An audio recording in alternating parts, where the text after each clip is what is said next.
Good morning. I am just having my smoothie this morning after a walk, and so I was reading about the peptides that are being reviewed by the FDA and this big panel that they've got going on right now up in Silver Springs, Maryland. I don't know if you've seen this or not, but they're reviewing 7 peptides to see if they are safe and effective to release them back to the public. They were apparently pulled by the FDA because there were some questions about their efficacy and their safety. And so that made me think about this that we talk about a lot. Well, I don't know, you might not, but I think about a lot. Okay, so I ingest peptides, and I have them in my smoothie every morning. Put a few in my coffee, actually, with my creamer in the mornings. And but back in the day, and there still are some collagen peptides out there that are just pretty much general peptides. They're not specified for any certain area of your body. So here's what happens there. They go into your system, and they may or may not survive your digestive system. They are used wherever your body deems that they need to be used. And so that is usually an area that's connected to your health and survival first, like your joints, your muscles, your heart, your lungs, all of those kind of things, because collagen is the most abundant protein in your body. Like every cell has collagen in it. And so a lot of people take them, for their hair, skin, and nails, and they may or may not be getting the effect. If there is a place in your body that needs them more so, your body's going to put them toward that. Okay, so I discovered this Sparkle Wellness Multi-Collagen Powder. Now they have specific collagens for your skin, collagen peptides for your skin. It's called Verisol. They have one for your hair, Tendrafort. They have one for your bones, which is Fortibone. That was the one that I started taking originally. And then there's Fortigel, which is for your joints. These were developed to be bioactive, to survive your digestive system and get into your bloodstream so that your body can address the areas, like the skin and the hair were kind of down on my list. Number 1 was joints and bones. And that was kind of why I jumped on board. I actually started the bone formula first. And then when they came out with the multi formula, then I went to that because I'm like, why not? Why not do it for everything? Okay, so those were safe and effective. They've been studied, and they are bioactive, bioavailable, I should say, in your body. And so they are specifically developed to address those certain areas. And so this is this leads me to the patches that I talk about too. Okay, so every day I put on a patch. This one is going to be for increasing copper peptide, GHK-Cu. Okay, and I'm just putting that right about C7, the base of my neck, which is one of the suggested areas for it. Search for GHK-Cu and find out about the properties of it and what it will do for your body. It's a naturally occurring peptide in your body, and you have about 7,000 naturally occurring peptides. But of course, as we age, their activity and the production of them dwindles, of course. And so that's what a big deal is with people taking peptide therapy and all, to try to get the body to accept them and use them. Okay, so this particular one was discovered in 1973 by Dr. Lauren Picard, and it's in a lot of skincare.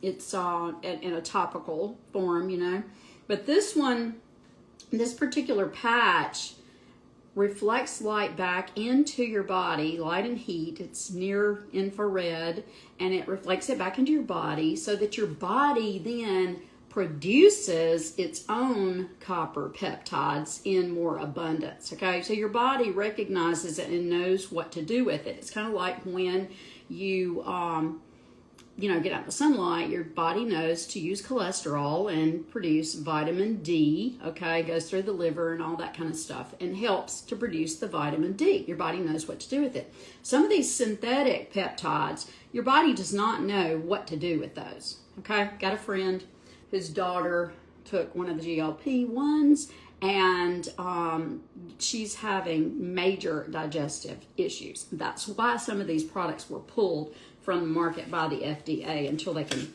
study them further.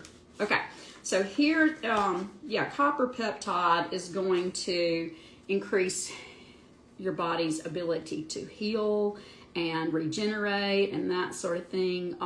People wear copper jewelry sometimes to help with their joints and that sort of thing like that. Okay, so another one that I wear is this one that increases your AHK-Cu peptides in your body, and I kind of generally stick it wherever I need it. I'll just kind of stick it on my lower back. This one is specifically for bones, muscles, bodily tissues like heart, lungs, all of that kind of thing, to increase the instance of what the AHK-Cu is in your body, the production of that, okay, for these tissues to keep you healthy, okay?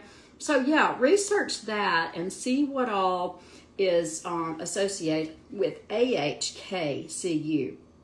Now, if you want to get specific, if you have a condition, like if you feel like your joints are deteriorating or something like that, put in GHK-Cu and joints, or put in AHK-Cu and bones, okay?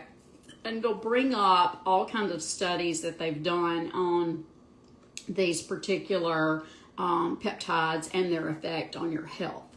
Okay, so yeah, injecting the peptides, as I said, my friend's daughter is having some health issues there.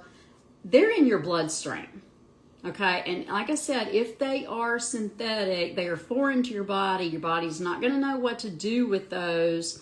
And so they, you have the potential for an adverse reaction to them. And like any injection, once you put it into your body, it's in there for a while, okay? Taking something orally, your body's going to eliminate it if it doesn't need it, okay? So, but yeah, a lot of people don't want to have to deal with it on a daily basis, so they just take an injection. But yeah, just a little bit of talk on peptides. I'm not really one to think about getting those injected or infused, because I just don't think that's really safe. It may be effective for some people, but I don't know that it's about the safety of it. I'm not willing to take the risk. The benefit for me is going to be getting my body to produce its own peptides. That's where my focus is. Those are called endogenous peptides, by the way, and the things that you take or inject are exogenous peptides. And to me, I want my body to do the work that it was designed to do. So that's what I'm doing by taking this and supporting my body, make sure it's got the raw materials that it needs, and then encouraging that activity in my body so that it can, regenerate a little faster, and repair a little faster. My recovery time after workouts is really, really good these days. Even when I went up yesterday on my weights, on the deadlift, I went up from 20 pounds plus the bar, so at 65 pounds, I added 20 more pounds to that. I went up to 85 pounds yesterday doing my deadlift. I'm progressively loading more and more so that I can increase the strength and the density in my lower back where I have osteoporosis. And so today, I can't even tell you that I did anything yesterday, and I could tell at the time that I was lifting that much, it was challenging. Okay, so I went like 6 reps instead of my normal 10, which when you get to, you don't want to really do something that's easy enough to do 10 reps. You want to get to where you can do like only 6 or only 8. That means that you're really challenging your body and your muscles. So anyway, just a little chit chat on peptides. Drop your experiences or your thoughts below. I'd love to talk to you about it. And just let me know if you have any questions about the peptide, the collagen peptides in this formula or the patches. Okay? All right. Bye, everybody. Y'all have a great day.